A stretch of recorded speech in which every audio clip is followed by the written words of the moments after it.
Қайырлы күн баршаңызға, қыздар, қалдарыңыз қалай?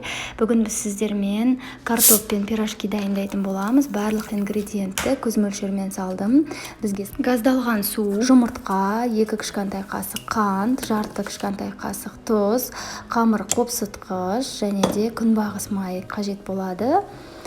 Оның барлығын жылы сумен араластыратын боламыз, және де ұнды да көз мөлшермен саламын.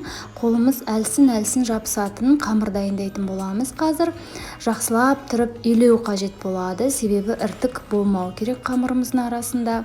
Жақсылап тұрып июін қандырамыз, және де 1 сағатқа тындырып қоямыз қамырымызды.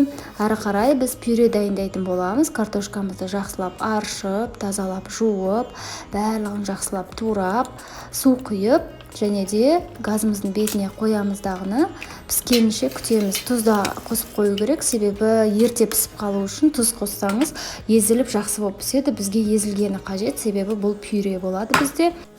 Суын ағызып тастаймыздағы сүт құямыз. Көз мөлшермен көп құюдың қажеті жоқ. Және де маргарин немесе сары май араластырып, тұз салып, кішкене картошкамызды жақсылап тұрып еземіз. Қамырымыз да дайын болып қалды. Ұнды әлсін сеуіп, қамырымызды ұнға кішкене батырып алу қажет, себебі қамырымыз қолға қатты жабысатын болады. Қамырды оқтаумен қатты жаймай, әлсін өте нәзік илейтін боламыз қамырды, және де ортасына осылайынан картопты салып, өзіңіздің қалауыңызша жабыстыратын боласыз. Әдемілеп лепетесіз, және де мінекей майымыз қызып тұрған майға пирожкимізді салып пісіріп аламыз. Бұл жерде ең маңызды нәрсе, қыздар, отыңызды қатты қылып қоспай.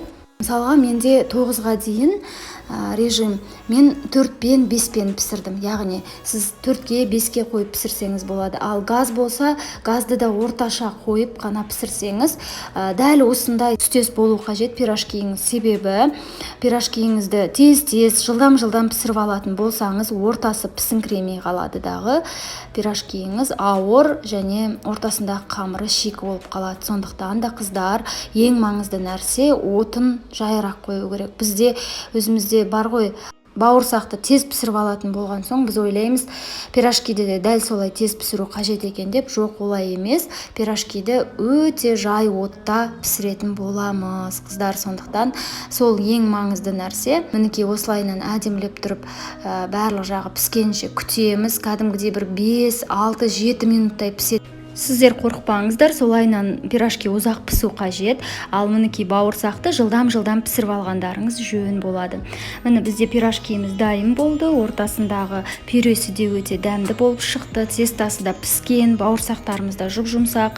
Түстерін айтсаңыз шыққандай керемет. Ал егер сіз піспеген болып қалатын болса, онда сыртындағы түсі ақшыл болады, ортасы піспеген, ауыр, жарамсыз болып қалады жеуге. Ал астарыңыз дәмді болсын, құпияларымен бөлістім деп үміттенемін. Жасап көріңіздер.